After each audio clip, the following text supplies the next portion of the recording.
गप्पू काका को एक दिन पेट दर्द हुआ। वो सीधा गांव के डॉक्टर लालचंद के पास पहुंचे। डॉक्टर ने पूछा, काका कहाँ दर्द हो रहा है? डॉक्टर बाबू पेट में। क्या खाया था? बस हल्का फुल्का, 10 समोसे, 2 प्लेट छोले भटूरे, 5 गुलाब जामुन और 1 लीटर लस्सी। काका आपको गैस हो गई है? अरे गैस होती तो साइकिल से आ जाता, पूरा टैंकर बना दिया आपने।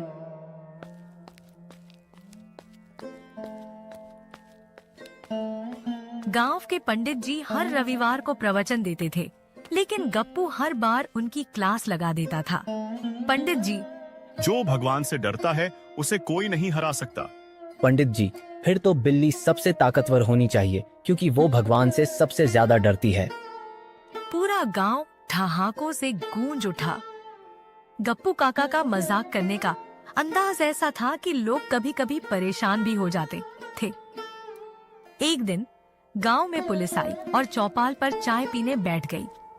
गप्पू काका भी वहीं बैठ गए और बोले, साहब चाय के साथ पकौड़े भी मंगवा लेते हैं।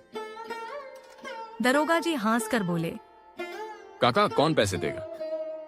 पैसे की क्या चिंता, आप तो सरकार हैं, उधारी पर खा सकते हैं।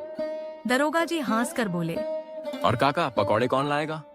अरे यह भी पूछने की बात है, गांव में कोई चोरी हुई हो तो हमें बताइए, वरना पकौड़े लाने का काम भी पुलिस ही करेगी। पुलिस वाले हंसते हंसते चाय गिरा बैठे और बोले, काका आपसे तो कोई मुकाबला ही नहीं। गांव के बंसी काका ने नई साइकिल खरीदी। पूरा गांव देखने आया। गप्पू ने पूछा, काका ये कहाँ से लाए? शहर से खरीदी 5,000 की थी, लेकिन दुकानदार से मोल भाव करके 5,500 में ले आया। काका 500 ज्यादा क्यों दिए?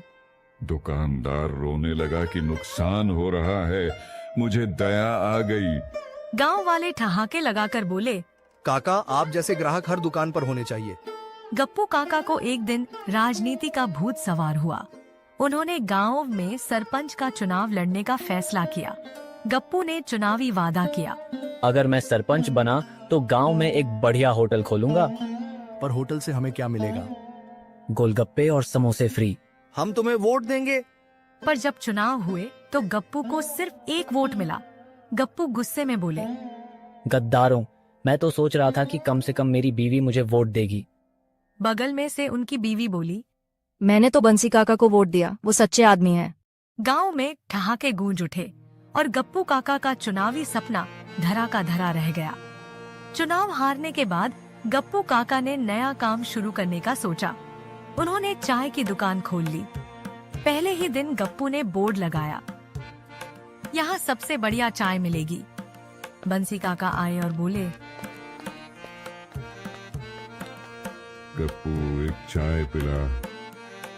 गप्पू ने चाय दी। बंसी काका ने एक घूंट लिया और मुंह बना लिया। अरे ये तो बहुत फीकी है। तो क्या हुआ, चाय फीकी हो या मीठी, आखिर में खत्म तो करनी ही पड़ती है। बंसी काका ने पैसे दिए और सिर पकड़कर निकल लिए। गप्पू काका को अंग्रेजी सीखने का शौक चढ़ा। उन्होंने गांव के मास्टर जी से पूछा, master ji, I am going बोलते हैं तो आने के लिए क्या बोलते हैं? I am coming. अच्छा, तो जब कोई जाता भी है और आता भी है तो हमेशा आई ही रहता है। काका अंग्रेजी से दूर ही रहो, तुम्हारे बस की बात नहीं। गप्पू पहली बार ट्रेन में सफर कर रहे थे। उन्होंने टिकट लिया और सीट पर बैठ गए। टीटी आया और पूछा, टिकट दिखाइए। गप्पू ने जेब से टिकट निकाल कर दिया। काका ये टिकट तो पिछले हफ्ते का है। ओहो, ट्रेन में सफर करना भी कितना मुश्किल है, हर बार नया टिकट लेना पड़ता है। टीटी और बाकी यात्री हंसते हंसते पागल हो गए। गांव में एक दिन बंसी काका की बकरी चोरी हो गई। गप्पू काका ने घोषणा कर दी, जिसकी बकरी मिलेगी उसे 50 रुपए का इनाम दूंगा।